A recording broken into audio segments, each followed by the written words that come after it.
Welcome everyone, I'm Margie Primero-Pimentel. I'm an associate family lawyer at Russell Alexander Collaborative Family Lawyers. We help families with divorce and related family law matters in Ontario. Our videos cover divorce court cases and other interesting aspects of family law. Today's topic is, should mom be allowed to move child away from dad to Israel and despite COVID-19 travel warnings? In a recent ruling, the court introduced the issues this way. This is a case about family violence, whether a father's parenting time should be supervised or terminated, and whether a mother and child should be allowed to relocate to Israel. The mother grew up in Israel and her family still lives there. The separated parents of an 8-year-old child had several issues to resolve as part of their divorce, but key among them was whether the mother should be allowed to relocate permanently from Toronto to Israel with the child. This move was motivated in part by the mother's concern over the father's violent tendencies and his unwillingness to comply with court orders or cooperate with child protection services. The mother felt threatened and unsafe because of the father's conduct. It was her position that this was the only way she could safeguard the child's emotional and physical well-being.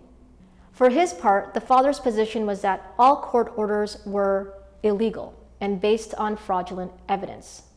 He claimed they operated as a theft of his role as a parent and that the complicit mother was a parental alienator whose lies were revenge for him not granting her a Jewish religious divorce. While he conceded the child enjoyed visiting Israel and the extended family that lived there, he claimed that at the age of 6, the child had said he did not want to live there permanently. The court found the father's evidence on all these points unreasonable and unreliable. It added that the father had never paid child support and had vowed to obey any court orders and had his pleadings previously struck. He also did not recognize his own need for professional help for mental health issues. If you're enjoying this video and find it helpful, please subscribe to our channel. In a nearly 500-paragraph ruling, the court then considered the mother's relocation request, which is brought in keeping with the recent amendments to the Divorce Act, which clarified the law and specified the procedural steps. After scrutinizing the evidence and her stated reasons for wanting to relocate, the court accepted that they strongly support her request. In this context, and with reference to the ongoing COVID-19 pandemic, the court specifically addressed the father's concerns over the safety of the mother's proposal. During the father's final submissions, he presented a copy of a Government of Canada travel advisory for Israel, advising against travel to certain parts of Israel. The father asks the court to take judicial notice of the travel advisory. He argues that this advisory shows it is not safe to relocate to Israel. The travel advisory states that travelers to Israel are told to exercise a high degree of caution in the Tel Aviv area, meaning there are identifiable safety and security concerns or that the safety and security situation could change with little notice. However, the mother was seeking to relocate with the child to her family home in Tel Aviv, specifically, where they had traveled to many times before, including summer visits. The father, who had actually married the mother in that city, provided no evidence that she and the child would not be safe there. The child had an existing bond with family there, would have ongoing and abundant family support, and already spoke Hebrew well enough. He would be eligible for Israeli citizenship due to both parents' heritage.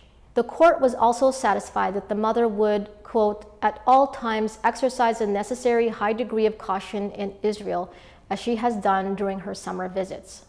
The mother's request to relocate with the child to Israel is in the child's best interests. There was no reasonable chance that the mother can protect the child from the father's harmful conduct if she must remain in Toronto. If she remains in Toronto, the father will likely continue to threaten her emotional and financial stability. A relocation to Israel will provide the mother and child with the necessary stability and will decrease the risk of harm from the father's conduct. With that said, the court recognized that in the child's best interest, the father should still have remote access to the child, but only on specified terms. It agreed with the mother's suggestion that he should have parenting time via FaceTime or Zoom as long as it was supervised by a professional supervision service at the father's expense. Also, if he chose to travel to Israel, he could see the child if professionally supervised. To learn more about this case, you can read the full article linked in the description below. If you liked this video and found it helpful, please give it a thumbs up to let us know. You can also leave your thoughts on this case in the comments below. Please subscribe to our channel and hit the bell icon to get a notification every time we upload a new video. Thank you for watching.